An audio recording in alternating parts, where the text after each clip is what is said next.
Rebonjour tout le monde, motivation et émotion, PSF 3, 4, 2. On continue à parler du lien entre les émotions et la santé. Et dans le cadre de la dernière présentation, je vous avais présenté des données intéressantes issues de recherches expérimentales sur la question. Et là, on rentrait dans des choses qui ont été observées lors de recherches non expérimentales. Et je veux juste vous rappeler que par non expérimental, bien que on veut dire que c'est plus limité dans la capacité d'inférer un lien causal entre les émotions et la santé, ça ne veut pas dire que ce sont des recherches de moins bonne qualité. C'est juste que pour des raisons éthiques ou pour des raisons méthodologiques, il est impossible parfois de répondre à certaines questions en contrôlant les choses en laboratoire. Donc on a beaucoup de données qui sont non expérimentales et beaucoup de données non expérimentales qui se sont, entre autres, intéressées à l'impact de la colère ou de l'hostilité chronique sur des enjeux pertinents à la maladie cardiovasculaire, MCV. Okay. Notez que ces deux concepts-là de colère et d'hostilité ne sont pas, ils sont pas équivalents nécessairement. Les auteurs traitent souvent l'hostilité comme une genre de disposition ou une tendance que les gens ont dans leurs attitudes, alors que la colère serait vraiment la composante émotionnelle de l'attitude qui est l'hostilité. Alors, l'hostilité, c'est plus une attitude. Je suis hostile envers telle idée ou telle possibilité ou tel groupe de gens, disons, par exemple. Et la colère, c'est ce que je ressens quand je rencontre, quand quelqu'un essaye de me parler de cette idée ou de cette possibilité ou de tel groupe de gens, ou par exemple, tu sais. Donc, il y a une différence à faire entre la colère et l'hostilité. OK? Parfois, à ma connaissance, dans les études, les chercheurs vont parfois mesurer ces deux choses-là, mais les mettre ensemble dans un score global qu'ils appellent la colère, hostilité, ou des fois, ils vont juste regarder la colère spécifiquement, ou des fois, ils vont juste regarder l'hostilité, et ainsi de suite. Si vous regardez la littérature, vous remarquerez que les recherches se sont typiquement plus intéressées à l'hostilité qu'à la colère, toutefois. Et la raison pour ça, c'est probablement parce que c'est plus facile à mesurer, parce qu'on a juste besoin techniquement d'un genre de formulaire où on pose des questions par rapport aux attitudes des gens, puis là on remarque s'ils sont forts en hostilité, alors que pour la colère, il faudrait mesurer ça de manière comportementale ou physiologique, ou probablement comportementale en fait, et ça serait plus long, ce serait plus difficile. Donc, quelles sont certaines données qui sont pertinentes au lien entre la colère ou l'hostilité et des états de santé ou des enjeux de santé? Okay? Kawashi et ses collaborateurs en 1996 ont documenté l'association entre la colère, eux autres ils ont mesuré la colère dans ce cas-ci, et les incidences de maladies cardiovasculaires pendant une période de 7 ans chez 1305 hommes. Donc ils ont pris 1305 hommes et regardé leur tendance au niveau de la colère et les incidences de maladies cardiovasculaires pendant une période de 7 ans. Et ce qu'ils ont remarqué, c'est que plusieurs problèmes cardiovasculaires, parce qu'évidemment, nous, on en parle comme juste les maladies cardiovasculaires, comme c'était une chose, mais il y a plusieurs problèmes différents. Plusieurs problèmes cardiovasculaires étaient 2,5 fois plus probables chez ceux qui avaient rapporté des hauts taux de colère en pré-test. Donc, ça veut dire chez les gens qui s'étaient dit comme des gens qui ont tendance beaucoup plus à la colère, quand on regardait sur une période de 7 ans, ce qu'on remarquait, c'est que ces gens-là avaient 2,5 fois plus de problèmes cardiovasculaires, de différents problèmes cardiovasculaires, que ceux qui s'étaient dit relativement bas en termes de colère. Okay? Donc, il y a un lien là qui est intéressant. Mais encore là, en tant que personne qui avait pris un cours de méthode de recherche, si vous en avez pris un, je pense que la vaste quantité de vous en ont pris un, si ce n'est avec moi au moins au cégep, vous devriez être capable de dire que oui, mais ça, c'est-tu la colère qui augmente les probabilités de maladies cardiovasculaires, ou c'est-tu le fait qu'on a un corps qui a certaines caractéristiques qui nous prédisposent aux maladies cardiovasculaires, qui fait en sorte qu'on est plus prédisposé à la colère. C'est dans quelle direction la flèche causale, bref. T'sais? Ou est-ce que c'est quelque chose de complètement différent? Est-ce que c'est une autre chose, une certaine variation génétique, par exemple, qui fait en sorte que ça cause notre tendance à la colère, mais ça cause aussi notre tendance aux maladies cardiovasculaires. Et dans ce cas-ci, il n'y aurait aucun lien entre maladie cardiovasculaire et colère, mais plutôt ces deux choses-là seraient causées par exemple, une certaine variation génétique. Ces études-là ne peuvent pas nous le dire. Ils peuvent parfois faire des contrôles intéressants pour essayer de diminuer la probabilité que ça soit une de ces alternatives-là, mais c'est toujours un jeu de probabilité. Williams et al. En 2001, et collaborateurs plutôt en 2001, ont aussi noté une certaine relation graduée. Par exemple, les hommes qui avaient plus tendance à des réactions colériques dans leurs études, des réactions colériques soudaines et peu ou non provoquées, avaient un risque de fatalité par maladie cardiovasculaire plus élevé que les autres sur une période de 6 ans. Okay? Donc, ce n'était pas nécessairement juste la tendance à la colère, mais c'était spécifiquement encore plus les hommes qui avaient tendance à la colère soudaine et peu provoquée ou non provoquée, qu'eux autres avaient un risque de fatalité par maladie cardiovasculaire plus élevé que les autres, qui pouvaient avoir des réactions de colère moins soudaines, plus lentes, et qu'il faut vraiment que ça soit provoqué. T'sais. Donc, il semble y avoir une question de gradation. C'est pas juste le fait d'être colérique, mais il y a une façon d'être plus colérique ou moins colérique, ou colérique de manière plus impulsive ou moins impulsive, et ça semble jouer dans l'équation un peu. Okay? Et encore une fois, ces données doivent être interprétées prudemment. Parce que bien que certaines études montrent que la colère chronique et l'hostilité sont des facteurs de risque indépendants pour la maladie cardiovasculaire, leur effet reste modeste. Qu'est-ce qu'on veut dire par là? C'est que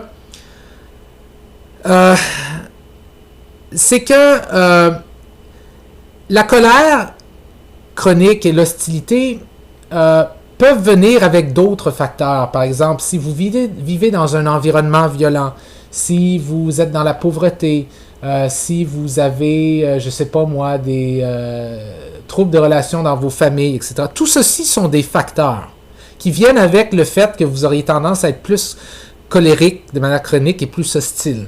Okay? Et la question, c'est, ce lien entre la colère, hostilité et les maladies cardiovasculaires, est-ce qu'il reste si on contrôle pour tous ces autres facteurs-là? Et ce que des études suggèrent, c'est que très souvent, quand on fait des études comme ça et qu'on contrôle pour la pauvreté, on contrôle pour la violence de l'environnement dans lequel la personne existe, etc., etc., si on contrôle pour tout ça, oui, il reste un lien quand même que la colère chronique ou l'hostilité semble avoir un impact sur les maladies cardiovasculaires de manière indépendante de la pauvreté, de la violence et tout ça, qui ont tendance à venir avec ça. Mais que quand on élimine ces facteurs-là, quand on les contrôle, finalement, ce qui reste, c'est un effet relativement modeste. C'est que la colère chronique et l'hostilité ont un effet sur les maladies cardiovasculaires, mais pas énorme, assez petit en fait. Quand même présent, mais assez petit. Okay? Donc, en d'autres mots, ce que des études comme ça suggèrent, c'est que le fait d'être fâché de manière chronique a un effet sur les maladies cardiovasculaires, mais très petit. Mais ce qui a un autre effet, ou ce qui augmente cet effet-là, c'est, en plus, quand on considère que la personne vit dans la pauvreté, dans un environnement violent, dans un environnement insécure, qu'elle a des problèmes avec sa famille, okay? Toutes des choses qui ont tendance à venir avec la colère et l'hostilité, ben là, ça commence à devenir plus fort comme effet. Mais si on regarde juste spécifiquement l'effet de la colère en contrôlant pour les autres variables, cet effet-là reste, mais est souvent très modeste. Okay? Lorsqu'on contrôle aussi pour des covariables, la taille de leur effet est grandement diminuée, comme par exemple les comportements. Tu sais, comme quelqu'un peut se dire très hostile et être en colère envers certaines choses de manière chronique et exprimer leur hostilité violemment, avec agressivité. Tu sais, et avoir certains comportements spécifiques.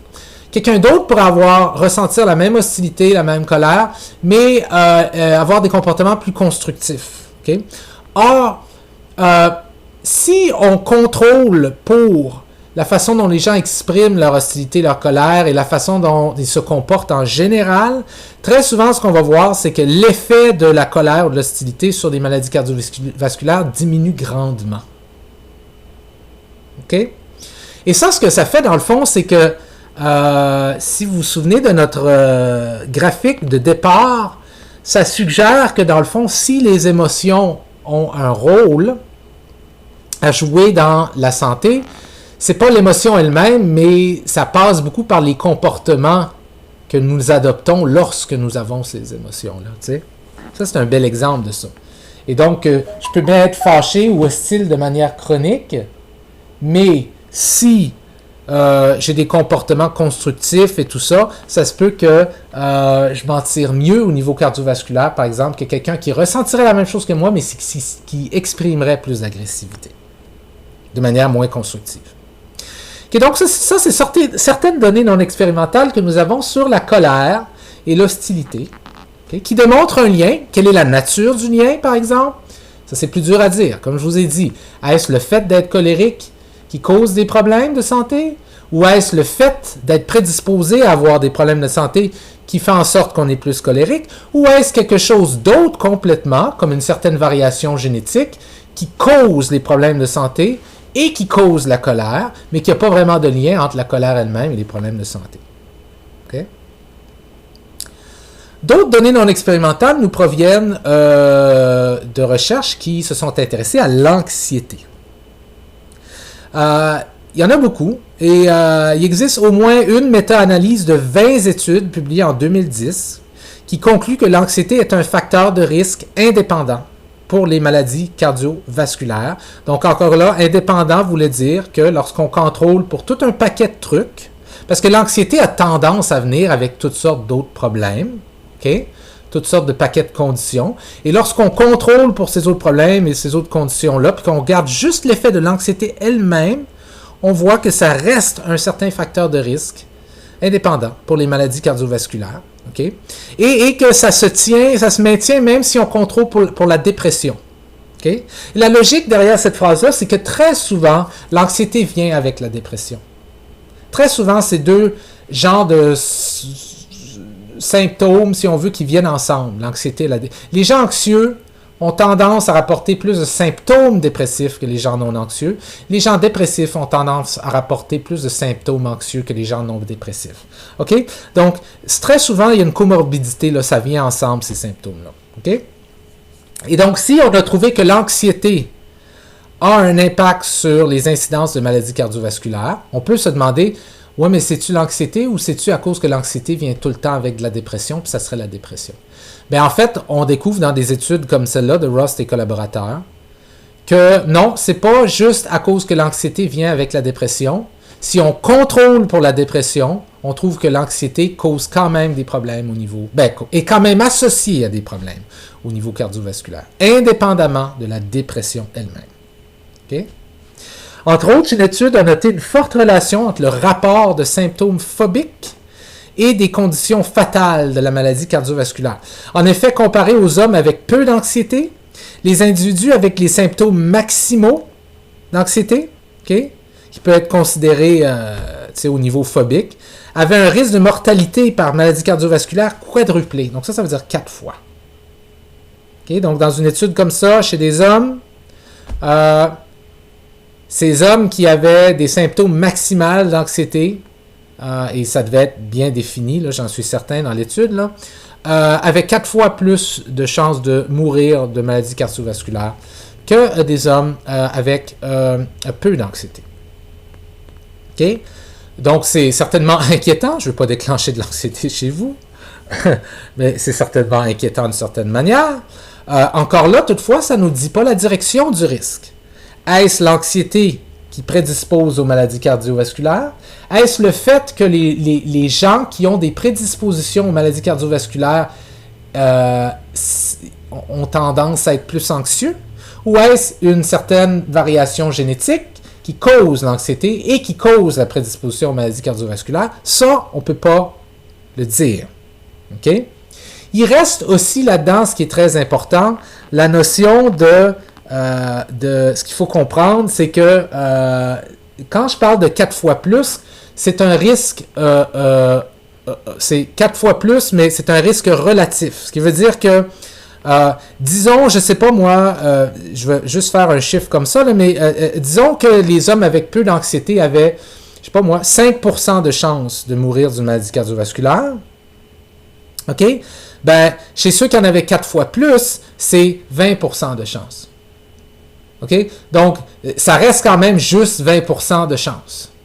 OK? C'est 4 fois plus que quelque chose qui probablement est assez petit de toute façon. C'est comme dans ces études où vous voyez, par exemple, que manger beaucoup de viande rouge augmente de 300% les risques d'un certain type de cancer. Ben, il faut que vous vous demandiez, oui, mais c'est quoi le risque de départ si je ne mange pas de viande rouge? Les gens vont vous dire, par exemple, bon, 1% que vous mourriez de tel cancer. OK.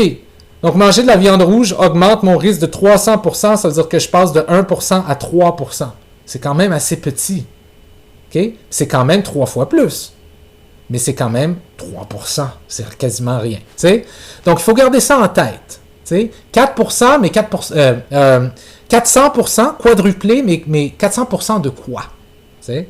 Et si le risque est petit au départ, ça ne se traduit pas nécessairement en des énormes risques de maladies cardiovasculaires. C'est pas parce que l'anxiété augmentait dans cette étude-là des risques de mourir de maladies cardiovasculaires de 4 fois que les gens très anxieux avaient des énormes risques de mourir de maladies cardiovasculaires, comme vous voyez. Okay? Il existe aussi des données spécifiques aux femmes, parce qu'on pense que les femmes, en moyenne, souffrent plus de troubles anxieux que les hommes. C'est peut-être une façon dont c'est exprimé, mais je pense qu'il y a quelque chose là aussi. Je pense qu'on a de bonnes raisons de croire que les femmes, en général, en moyenne, souffrent un peu plus de troubles anxieux que les hommes.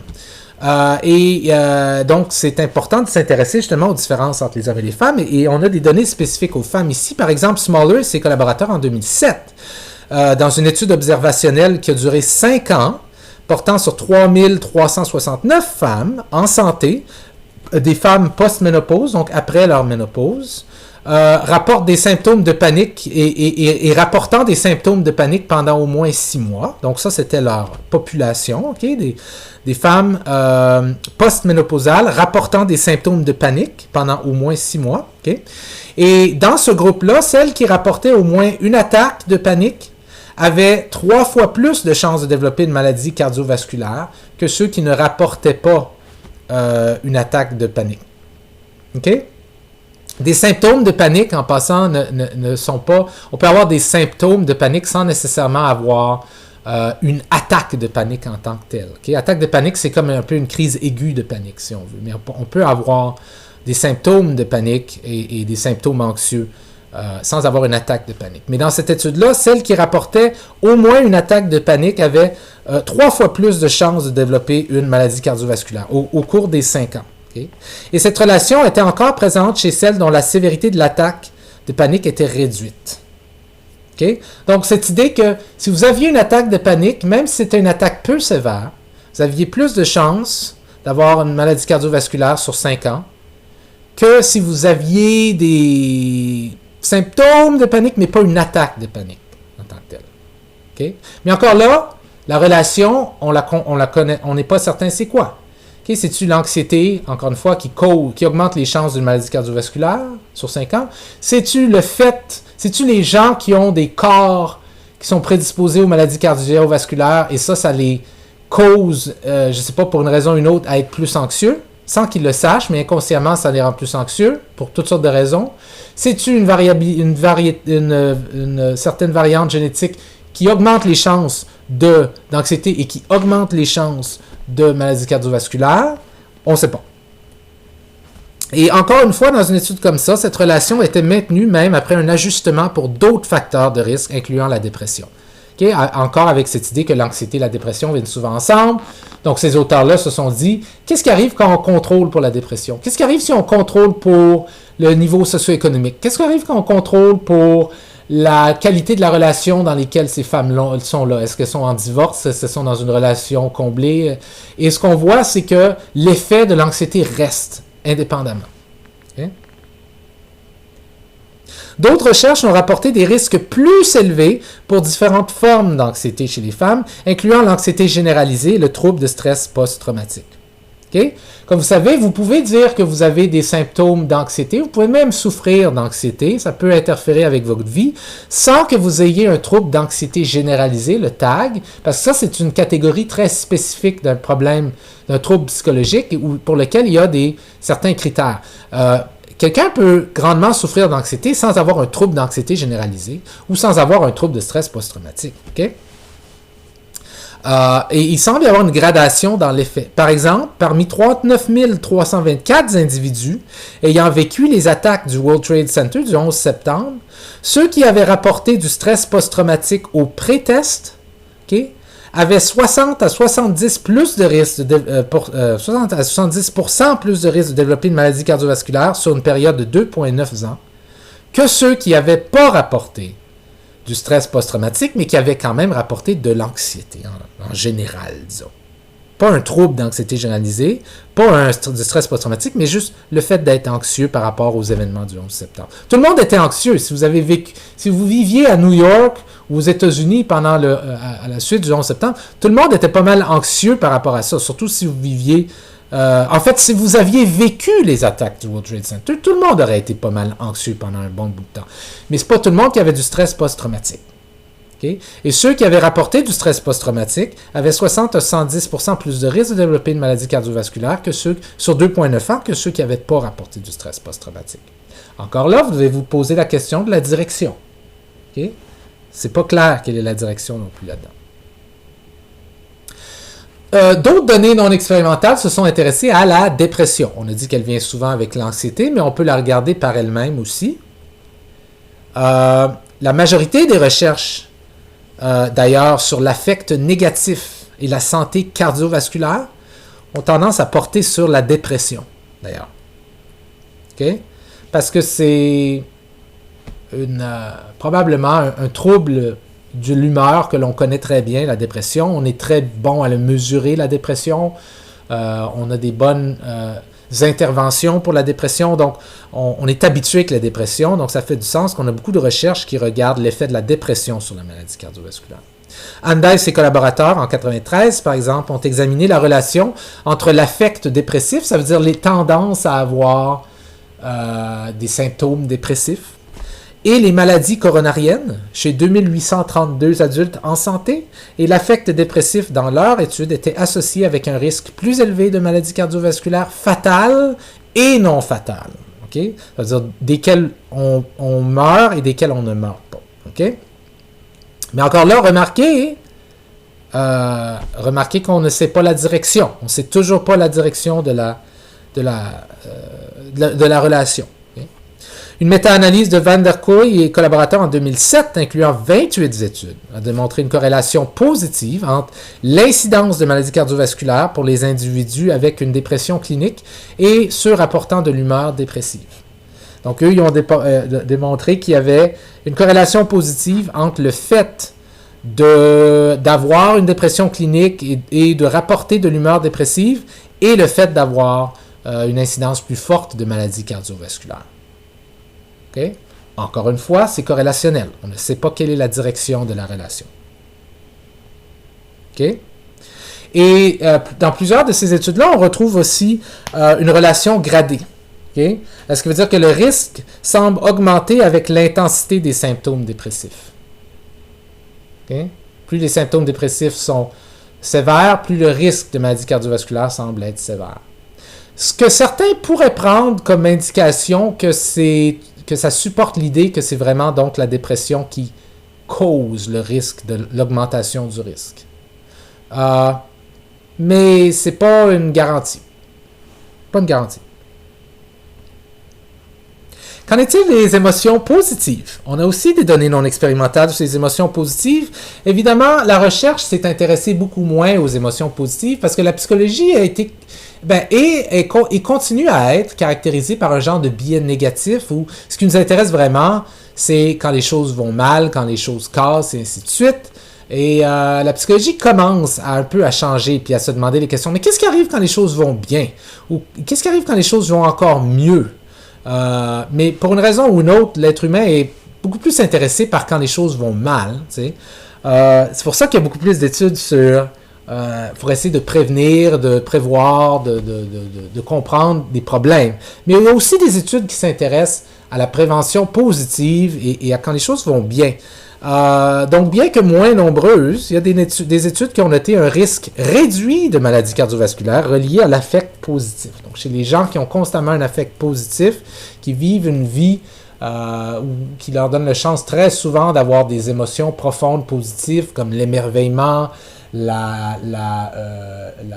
comment on dit ça, la gratitude, la joie, l'intérêt, la curiosité, des choses positives comme ça aurait tendance à être associé à un risque réduit de maladies cardiovasculaires. Okay? Par exemple, il y a plusieurs études qui ont utilisé un concept qu'ils ont appelé la vitalité émotionnelle.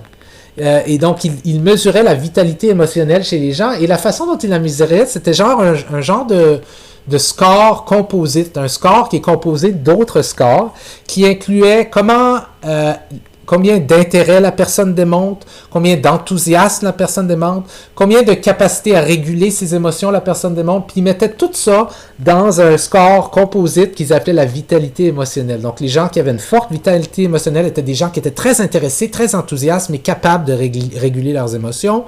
Une faible vitalité émotionnelle étaient des gens qui démontraient peu d'intérêt dans la vie, qui étaient peu enthousiastes, mais qui étaient mauvais à gérer leurs émotions. Okay?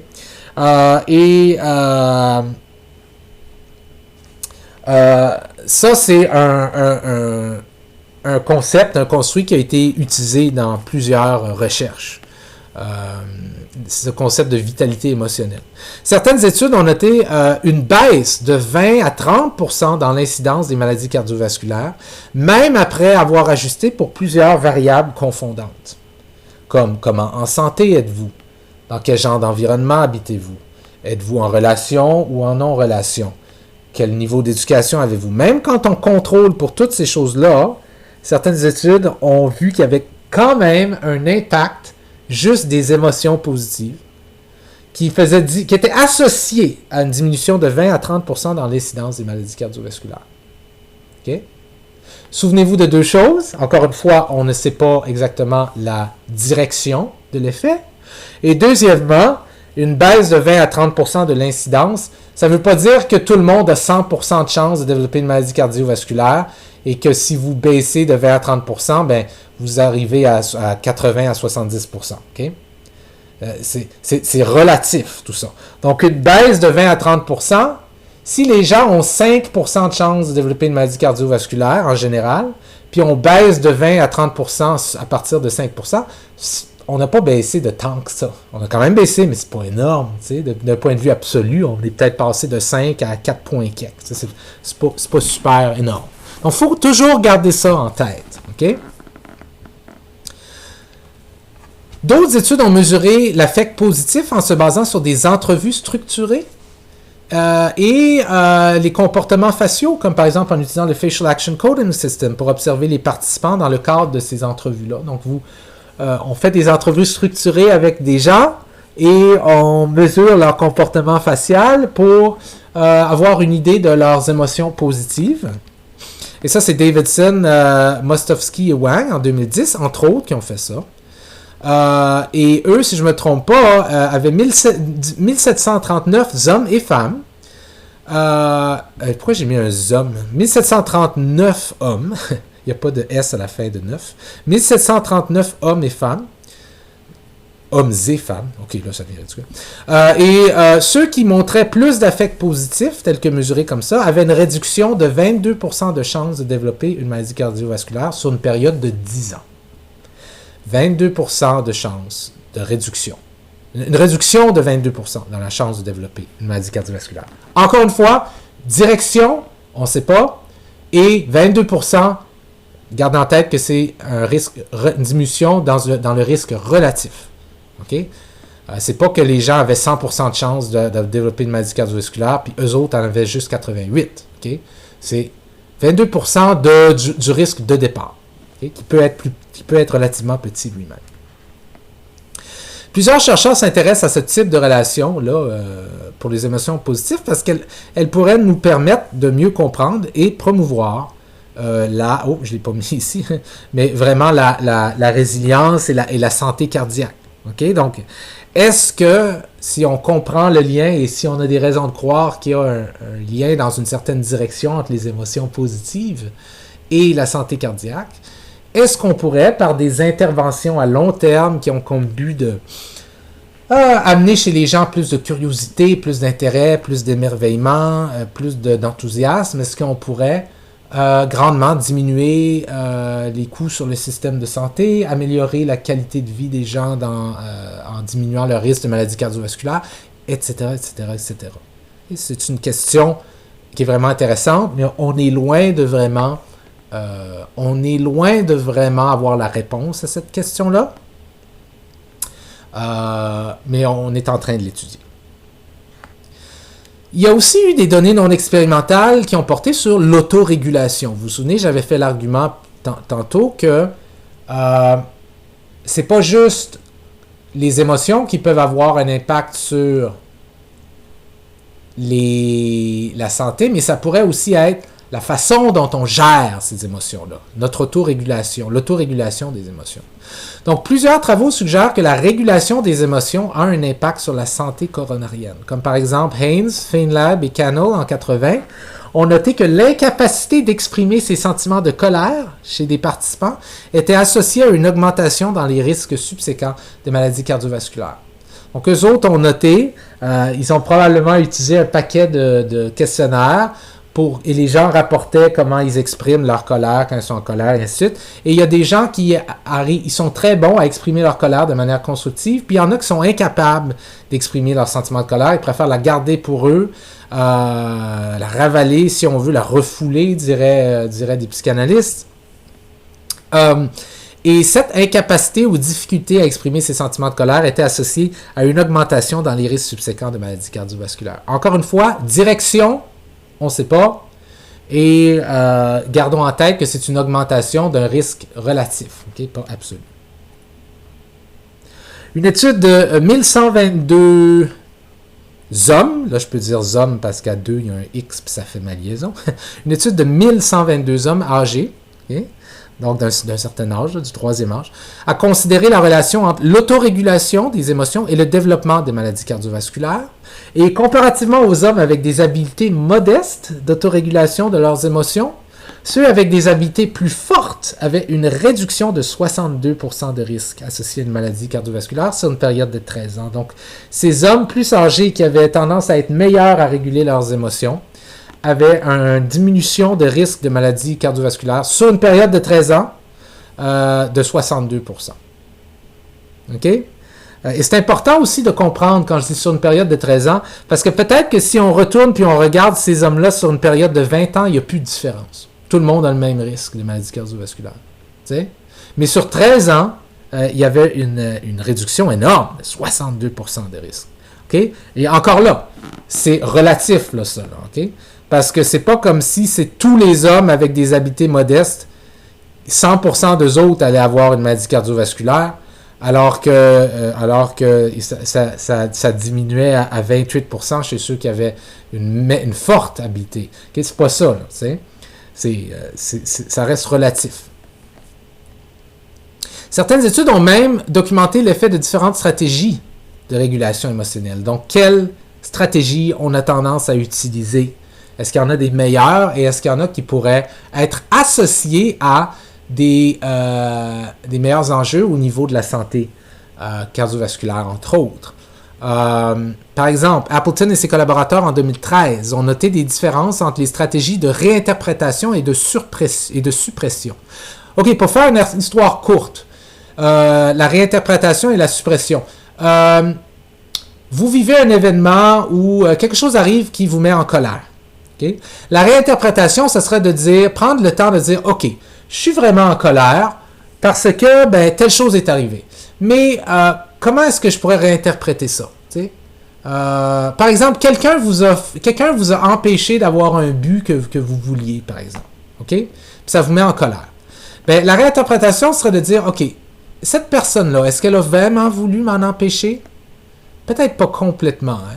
Ce but-là, est-ce qu'il y aurait d'autres façons de l'obtenir?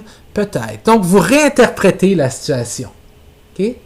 Vous la réinterprétez. Pas dans le but que ça devienne super génial puis positif, mais juste, vous réinterprétez la situation pour faire diminuer la colère.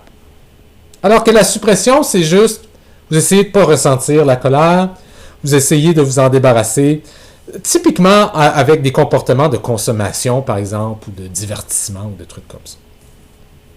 Et donc, ça, c'est deux différentes stratégies, par exemple, pour réguler des émotions comme la colère. Et ils ont noté une augmentation d'un écart type. Donc, vous vous souvenez, si vous avez pris statistiques, évidemment, et la majorité d'entre vous l'ont fait, OK, que lorsqu'on regarde une distribution normale, vous avez la moyenne au milieu, et quelque chose comme 99,quelques% des données se distribuent entre moins 3 écarts types à la gauche et plus 3 écarts types à la droite. Okay? Donc, dans cette étude-là, ils ont noté qu'une augmentation de 1 écart type sur la réinterprétation était associée à une baisse de 6,8% dans le risque de maladies cardiovasculaires sur 10 ans. Donc, ça veut dire ceux qui avaient tendance à réinterpréter plus. C'est ça, dans le fond, que ça veut dire pour nous, là. Ceux qui étaient plus élevés que la moyenne en termes de réinterprétation. Un écart type plus élevé. Donc, ceux qui avaient tendance à je vais le dire très simplement, à réinterpréter plus souvent que la moyenne, okay, avaient une baisse dans leur risque de maladie cardiovasculaire de 6,8% sur 10 ans. Et encore une fois, sur 10 ans. Peut-être que si on revient après 15 ans, on va voir que cette baisse-là a été complètement éliminée. Elle n'est plus là du tout. Mais sur 10 ans, il y a une baisse. Par contre, une augmentation d'un écart type sur la suppression, donc ceux qui avaient tendance à plus supprimer que la moyenne,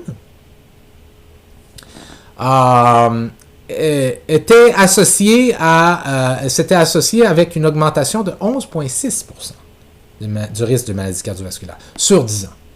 Encore une fois, si on arrivait à 15 ans, peut-être que ça diminue, cette différence-là s'estomperait. Il n'y aurait plus de différence. Mais sur 10 ans, elle existe. Et cette relation-là, ou ces relations-là, étaient particulièrement fortes chez les femmes participantes. Elles étaient présentes chez les hommes, mais aussi chez les femmes. Okay? Ce qui est intéressant, on ne sait pas exactement pourquoi. Ça pourrait être pour toutes sortes de raisons physiologiques, des raisons culturelles, des raisons cognitives, des raisons physiques, toutes sortes de raisons possibles. Donc, ceci met fin, je vais juste revenir à celle-là, ceci met fin à ma présentation sur le lien entre les émotions et la santé. J'espère que vous ressortez de cette présentation-là avec l'idée qu'il est important de gérer vos émotions négatives, probablement important d'essayer dans la vie de bâtir notre vie afin de ressentir des émotions positives le plus souvent possible, mais en même temps de ne pas trop paniquer avec ça parce que c'est pas clair qu'une émotion négative va causer tout de suite un problème de santé, c'est plus à long terme, et même si c'est à long terme, c'est pas clair que c'est les émotions qui ont purement causé les problèmes de santé. Ça se peut que ce soit des prédispositions de problèmes de santé qui causent des émotions négatives aussi, ou quelque chose qui cause les deux, dans le fond, en même temps. Et c'est pas clair.